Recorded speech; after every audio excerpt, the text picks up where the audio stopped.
Hi guys. Is this a strange filter that's like blurry? That wasn't my intention. I wanted to talk more because I'm really feeling into how powerful it is to have these group experiences, a private group experience of learning drawing online. And I'm launching a program soon, so I can't stop thinking about it. But this share is going to be about my first birth because it's such a great metaphor. And I tend to share this kind of not often enough to do it concisely. I'll try to get to the point. Okay, so my first birth, as anyone who's had a first birth or it's like you don't know how it's gonna happen. You know you're pregnant, like any of us with a dream is dream of being an artist, dream of having a business, dream of having a relationship, a dream, a health goal, anything, right? But when you're pregnant, there's no turning back. You can't undo it. Like with so many other goals and dreams, you can sort of push them away. There's something about pregnancy. It can end itself, but you can't so knowingly, shy away from the birth. There it is. It's going to happen. And, so many people talk about pushing, and it's interesting because when I think in all my births, too, how pushing was never really a thing. Maybe pushing is a thing, but I feel like if you're not rushing a mother, of course, this goes for men, women, anyone, right? But metaphorically speaking, if you're not rushing a mother, this pushing thing, just like with your business or your art, you just need to show up. Nature is going to run its course. And if you try to obstruct it, it's still going to run its course. You can't hold that baby back. It's going to unfold. You got to trust. Okay. But here's the thing about trust. Why should you trust, right? In a way, something you've never experienced. How do you have that level of trust? And that's what I wanted to share about community. Is that at my first birth, I was at this birthing center in Manhattan on 14th Street. In fact, one of my main doula, she's here on Instagram, and every time I see her posts, I just want to hug her. But okay, my whole concept about birth was it's going to be me, my husband, my then husband, and the midwife, and does it. That's what I thought. But you know how that birth rolled out? There were so many people in that room. It was like a press conference. And I didn't care. It was perfect. It was just what I needed. Everything happened like it needed and had to. And none of that was my control. And so part of this is about pushing and controlling. And reminding you that the mother is a big surrender. Birthing is a big surrender, as is gestation. It's not a push. It's not I do, me. I'm going to do it this way. Too much. You can set the tone, but then you gotta kind of have to surrender. So the part I really wanted to share, though, I love to make my stories way longer than they need to be. So many things come up. But let's go to this. The thing I wanted to share more than anything was this one doula. I think she was a doula. She may have been a midwife because this birthing center had 3 rooms and there were so many midwives and doulas all visiting all the births and supporting. So here I was. I thought I was going to be all alone. And I'm in the hot tub thing, a warm bath. And this woman, I don't even know her name. I don't even know if she was a midwife or a doula, but there she was. She had long curly hair and she looked at me. And that was my first and only pain relief, besides the warm water, in that birth. And what that pain relief was her gaze, the space she held for me, took away the fear. There was discomfort, there was pain, but without fear, it's different. So the look in her eyes, she didn't use words, she didn't even talk to me. She looked at me, unwavering, unflinching. She wasn't shaking. Okay, now I got all goosebumps. She looked at me like, here you are. Another mother, gonna give birth, and we're gonna be here as long as you need, and I know you can do it, because I've seen them all do it. It's gonna be fine. It's gonna be okay. She didn't say any of that, but her eyes were just like, Her gaze, and this was in the early stages. It was like probably as soon as I got into the tub. As soon as the room was ready and they put me in that tub, and then she came and sat on the edge of the tub and she just looked at me with that all-knowing of like, and that's what happens in a really intimate like group coaching experience, whether it's like a retreat that's a few days or like one of these like 8-session long intimate courses where people are really invested in showing up and participating, which is going to be happening in May, June, so stay tuned, is that having someone there who knows what you are capable of and already sees you on the other side and is present with you here now where you would be so scared and so uncertain. And they're not flinching. And they know, they just know. And that's how I feel with my student. I know. I already see it. I already know it. That's maybe the gift I was given from the universe. I don't know. We all have our gifts. We all have our... I know.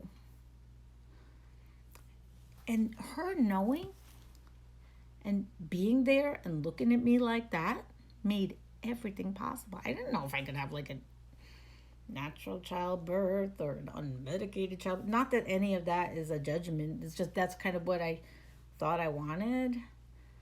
I held the belief. I had the vision. But I didn't know how anything would roll out. They always said, with birth, you don't know. Like, you don't know. You can't predict anything about it. It's a natural process. You can be educated about how it works. Good. Education helps a lot. Then you sort of surrender. But you surrender more in a safe place. So if you're in an environment where you don't feel there is safety, it's very, very hard to surrender. Because we've all been in unsafe experiences or felt violated. Like I have other births and all the stories aren't as lovely as the one of this first birth, which was not easy. It was not fast. And guess what else? I've had a fast birth. And it had its benefits. But that first birth being long, the time that it took, it all had meaning. It all needed to be as it was. And I valued that. It was gentler that way. I needed a process. I needed to move through stage by stage. Each stage of unknown, but in a very, very safe environment. And I felt that I chose that environment in the prenatal period. And I invested my trust in that environment. And I saw right away that I was receiving the nurturing I needed, which was people who believed in me and knew I could do it.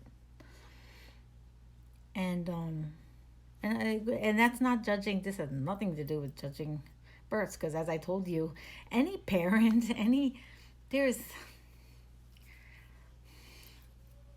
how could you ever judge someone else's every experience is valid. Everyone is living and operating from their true experience and who they are. So don't even go there. There's no judgments. And feel free to share any of your insights or opinions, or even if something triggers you, please, because I honor that. But, and okay, so birth is, if you ask me, is a time when a woman really deserves, we always deserve, like the time, it's not the time for the woman to be catering to anyone else. It's a time to be nurtured and nourished. It's a vulnerable time.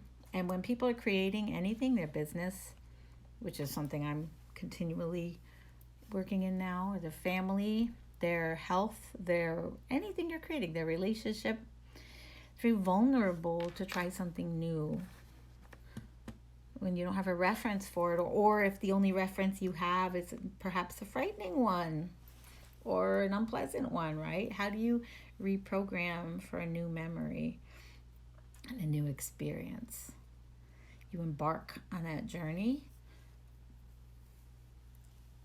and feeling supported and contained, having someone hold that space for you is so powerful. And I'll just never forget, for all the time I spent, well, I don't know, maybe it was 8 hours or more, I don't know, at the birthing center, which they closed down. I was, just that probably a minute or less of eye contact from that one doula changed everything. Fear left. Fear left the room. She was not scared for me, and she knew I could do it, and she had the patience for the whole process. And that is the main gist of the gift of presence and witness and community, because, she didn't stay the whole time. It didn't matter. Her gaze left me held. And the thing is, she never did leave me alone. I was surrounded by family, by friends, and by many doulas and midwives who just kept, they all knew that something was cooking in the soup, like in the pot. And it was just a question of waiting and being ready and no rushing. There was nothing I had to do. And then I just thought of this. I wasn't going to share this part, but it makes me think of when my students share their work, my clients, and it's like, I remember there is nothing in the world like being in labor for God knows how long, and then suddenly, I guess the head's showing, right? The baby's crowning, and you only know that some other. This is all such great metaphorical stuff. You can't see. You cannot see what's going on unless someone gives you a mirror, But you see it in everyone else's faces. Everyone starts to, people are a little tired, a little like, is this ever going to happen? But they're just waiting. But when that baby starts crowning, the response is incredible. And that's what happens when we start sharing our work with each other and seeing each other progress. And watching your voice come out and your beauty and your confidence come out. It's like, wow. And so the mother cannot see what's going on except in the faces of the community around her, the circle around her who's holding the space with her on this journey. How cool is that? And I totally forgot about that memory in birth, when you just look up and you see everyone go, like they can tell now the baby's coming. Wow. Such a moment and such a fueling when people are sharing in the birth of your creation, which, that's another conversation, is a co-creation. Anyone who's carried a baby. They know they didn't do it. They didn't do it. Hi, hola. It was done through them. And your art, your business, your relationship, your friendships, your health, those things are done through you. Hola, linda, ¿cómo que você está? And so here I have artists and entrepreneurs right here, musicians, business owners, you mothers. We're all birthing and creating things, and it's a co-creation. It's you and something beyond you working through you. Saudades, vamos fazer contato? A gente precisa conversar. É muito bom lhe ver aqui. Obrigada por ter dado pulo aqui. And so the birth experience, no two are the same. But I definitely know having someone witness you who knows what you are capable of before you do. You have the desire. I'm gonna birth this thing. I'm called to. But then you say, what first-time mother isn't like, that's impossible. There's no way that big baby is coming out of there. It's miraculous. It seems impossible.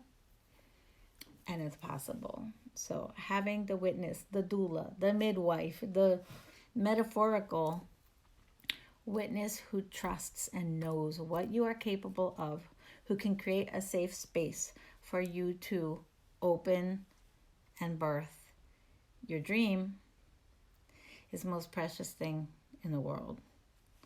Oh, and that's kind of funny. I didn't mention it. Oh, my battery's low. No. I got to end this because my battery's low. Wait. I even took a doula training because I found that work to be so important based on the experiences I had, But then as a single mom with 3 little kids, I couldn't do it. Maybe someday I will. But anyway, we're all birthing something, and we all have fear, discomfort, pain.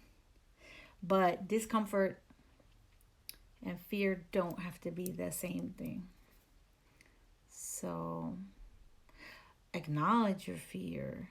Feel your fear. Befriend your fear. Your fear is a feeling. It doesn't always mean you're in danger when you feel fear. So that's right. Something feels dangerous, and you start to be like, "Oh, whoa, what's dangerous about that?" Because when the fear, you can actually relax and open more, right? In environment of safety, playfulness, and supportedness.